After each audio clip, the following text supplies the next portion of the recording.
নজর রাখবো পরবর্তী সংবাদে। শনিবার সকালে কানাডাতে এক ভারতীয় নাগরিককে খুন করা হয়েছে। খুনের কারণ এখনো পর্যন্ত জানা যায়নি। তবে সেক্ষেত্রে ভারতীয় দূতাবাসের পক্ষ থেকেও সেভাবে কিছু জানানো হয়নি। তবে দূতাবাসের তরফ থেকে আরো জানানো হয়েছে, যেখানে বিস্তারিত খোঁজ খবর তারা নিচ্ছেন। যাব, আমাদের সঙ্গে যুক্ত হয়ে গেছে প্রতিনিধি রাজীব দত্ত। রাজীব, কি জানতে পারছো?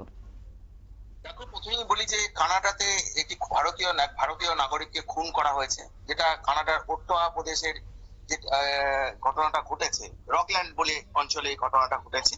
সেটা আজ সকালেই হয়েছে, ছুরি মেরে তাকে খুন করা হয়েছে।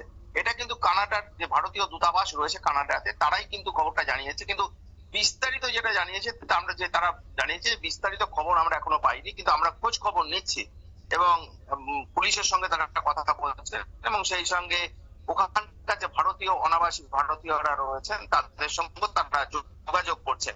কিন্তু খুব দূর হয়েছে, এখনো পর্যন্ত জানা যায়নি বা নামও জানা যায়নি। তবে এই খবরটা তারা বিভিন্ন সূত্রে পেয়েছেন বলে ভারতীয় দূতাবাসের পক্ষ থেকে বলা হয়েছে যে সকালেই এই খবরটা, তাদের মর্মান্তিক এই খবরটা আসে এবং যে ভারতীয় এক নাগরিককে রাস্তার উপরই কিন্তু ছুরি মারা হয়েছে। জাস্ট তখন আমাদের ভারতীয় সময় সকাল 8:30 নাগাদ এই ঘটনা ঘটেছে। ছুরি মারা হয়েছে, তারপরে স্থানীয় মানুষ তারা এবং পুলিশও চলে আসে এবং তাকে হাসপাতালে নিয়ে যায়, কিন্তু বাঁচানো যায়নি। এটা কিন্তু দাবি বলছে ভারতীয় দূতাবাস। আর যিনি মেরেছেন একজন ব্যক্তিকে নাকি আটক করা হয়েছে, এমনটা দাবি কিন্তু দূতাবাসের তরফ থেকে করা হয়েছে। তবে বিস্তারিত কি কারণে কি নিয়ে গোলমাল, সেটা কিন্তু এখনো কিন্তু ভারতীয় দূতাবাস থেকে বলা হয়নি। তারা শুধু বলেছে যে তারা পুলিশের সঙ্গে কথা বলছে কি কারণে হয়েছে বা তাকে গ্রেফতার করেছে তার পরিচয় কি সেগুলো জানার চেষ্টা হচ্ছে। এর আগেও দেখো 2024-এর অক্টোবর মাসে কিন্তু সেই সময় কানাডার প্রধানমন্ত্রী ছিলেন জাস্টিন ট্রুডো। সেই সময় কিন্তু ঘটনা ঘটেছিল, বেশ কিছু ঘটনা সেই সময় ঘটেছে। জানো যে সে সময় ভারত বিদ্বেষী প্রচার কিন্তু ওখানে হয়েছিল, যেহেতু খালি হয়েছিল, এবং সেই কারণে আমরা দেখেছি যে পরপর কয়েকজন ভারতীয় কিন্তু খুন করা হয়েছিল। তার মধ্যে একজন ছাত্রীকে খুন করা হয়েছিল, যেটা 2024-এর অক্টোবরে ঘটেছিল, মানে হয়েছিল। সিমরানজিৎ কাউর বলে একজন ছাত্রী, যিনি ওখানকার ভারতীয় ছাত্রী, তিনি এখানে কুরুক্ষেত্রে বাড়ি, তিনি ওখানে পড়াশোনার জন্য গিয়েছিলেন। তাকে কিন্তু বাড়ির মধ্যেই খুন করা, তিনি ভাড়া বাড়িতে থাকতেন, সেখানেই তাকে খুন করা হয়।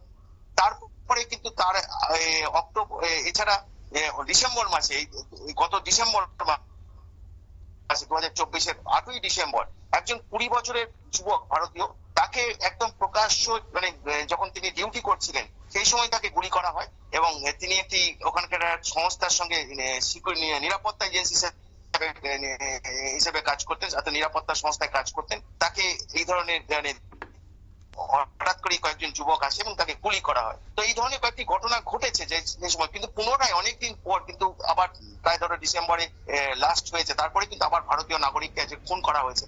তো বিস্তারিত খোঁজ খবর নেওয়া হচ্ছে এবং ভারতীয় দূতাবাস থেকে বলা হয়েছে যে এই সমস্ত বিস্তারিত জানার পরই কিন্তু পদক্ষেপ করা হবে। কিন্তু এখনো নাম পরিচয় তার জানা যায়নি, শুধু তারা এইটুকুই জেনেছে যে তিনি ভারতীয় এবং তাকে ছুরি মেরে, প্রকাশ্য রাস্তায় ছুরি মেরে খুন করা হয়েছে। শতাব্দী, ধন্যবাদ।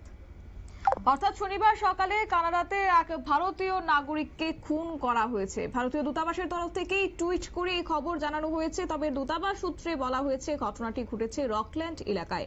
এক ভারতীয়কে ছুরি মেরে খুন করা হয়েছে। এই ঘটনায় একজনকে গ্রেফতার করা হয়েছে, এই পর্যন্ত যা খবর পাওয়া গেছে। যদিও মূল বিষয় নিয়ে এখনো পর্যন্ত জানা যায়নি, তবে মৃত ব্যক্তির নামও এখনো পর্যন্ত প্রকাশ করা হয়নি। দূতাবাসের তরফ থেকে বলা হয়েছে সমস্ত রকমের খোঁজ খবর নেওয়া হচ্ছে।